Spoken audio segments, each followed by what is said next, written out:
not with only besides their behavior, but also with your beauty. Look in verse 3. He says, your adornment must not be merely external, like braiding the hair and wearing gold jewelry or putting on dresses. Now, let me stop right there. Some people will take this text and then they'll tell you you're not supposed to wear braided hair. You're not supposed to wear jewelry. And they'll say, it says right here, you're not supposed to do those things. But believe me, if you should wear braided hair, you should put on jewelry, you should look nice. That's a good thing. Your husband wants you looking nice. Believe me, he wants you looking nice. He doesn't want a scrubby woman walking around with him. He just doesn't. I don't care what he said. He can say, well, she can dress like she wants. He ain't going to want a scrubby. I'm telling you right now. Now, that text has nothing to do with you shouldn't wear braided hair or jewelry. Now, people will tell you that, but they have to also say, well, it also says don't wear clothes. So you can't just pick two out and leave the other. It just doesn't make sense. So if they're going to want to tell you, well, you ain't supposed to do what the Bible, well, hey, it says don't wear clothes either. So they don't tell you all that. So you can't just jump in and pull out what you want and try to make it fit what you want it to fit. It doesn't work that way. But he's saying what you should do is win your husband over with your beauty, but a beauty that's not external. He said, although that you do, we want you to braid your hair. We want you to look good. He said, but that's not the primary beauty that your husband should see. Amen. Look, I'm telling you, they say the way to a husband is through his stomach. They say the way to a man is through his stomach, right? But what this passage is saying is the way to the heart of a man is through your heart. You say, well, how can that be? Because in the next verse he tells them, let me show you how your beauty should look. Your beauty should not simply be external. There's nothing wrong with external beauty. But he said that beauty will fade. Believe me, let me tell you this. It will fade because you're going to find yourself touching up gray. You're going to find yourself doing that. You're going to find yourself using more makeup. You're going to use beauty product. Why? Because it's fading.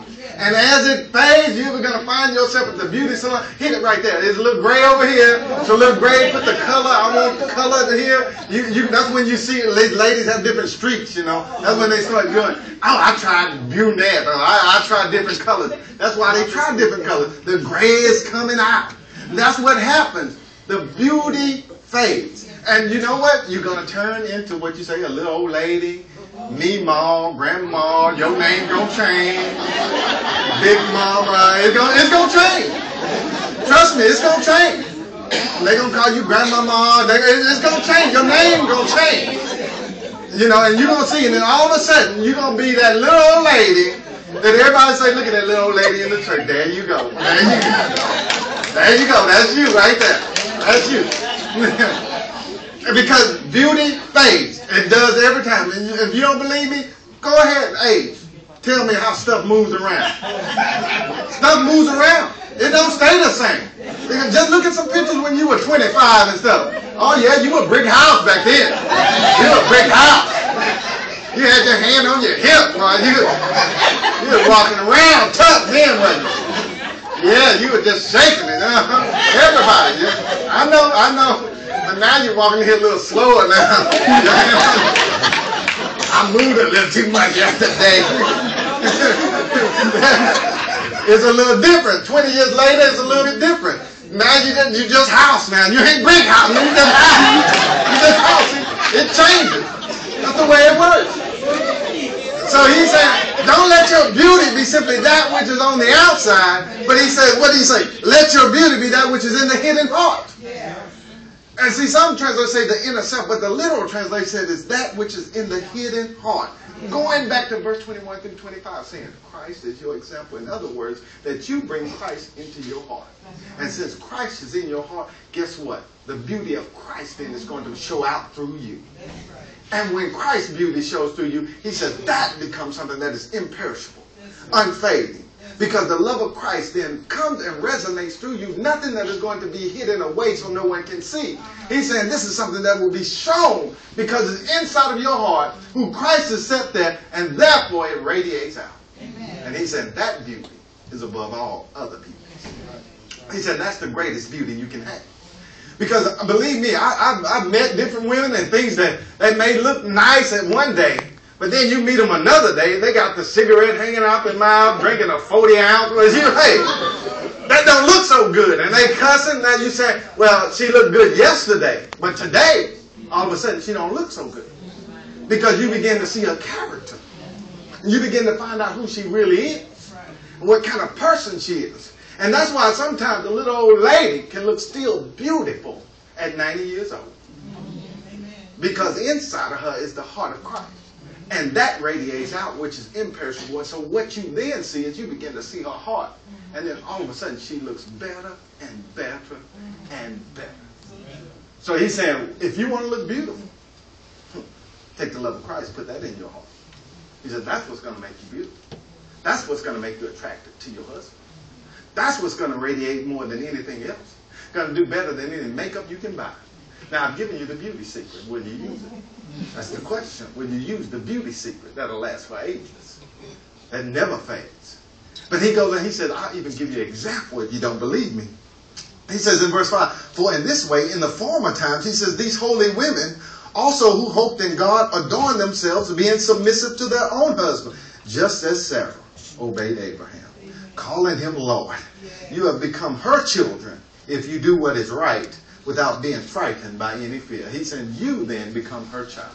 Amen. And she was the example. And you guys know the story of Abraham and Sarah, how she was going in the town. And what did Abraham tell her? Hey, go on and just tell them you my sister. Because you're too beautiful. And if they see your beauty, they're going to want to kill me. So you tell them you my sister. Now he was going to have her do something like that. And what does that mean? Now, yes, they say the women are the weaker of. But when Paul says that, he's not talking about something that's being inferior. He's not talking about that. He's not talking about you being inferior in any way whatsoever. But I don't necessarily believe they're the weaker sex. Because the stronger sex has a weakness for the weaker. Because of the weakness that the stronger has for the weaker. Which will make them a stronger sex. You'll get that later when you go home. You'll get that later. That's something for you to ponder on when you go home.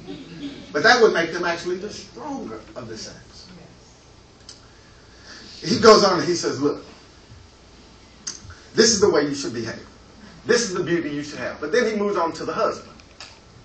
A husband should respect his wife in every way. He says, your husbands, in the same way, live with your wives as an understanding way. And so, in the same way as what? Verse number 13, verse number 18. Your link. He says, in the same way, husband, when you submit yourself to God, see, when you do that, and you follow Christ's example, 21 through 25, husband, when you do that, he says, what will happen then is that you will live with your wives in an understanding way. He says, husband, when you submit yourself to God under his leadership, see, first you got to submit to God.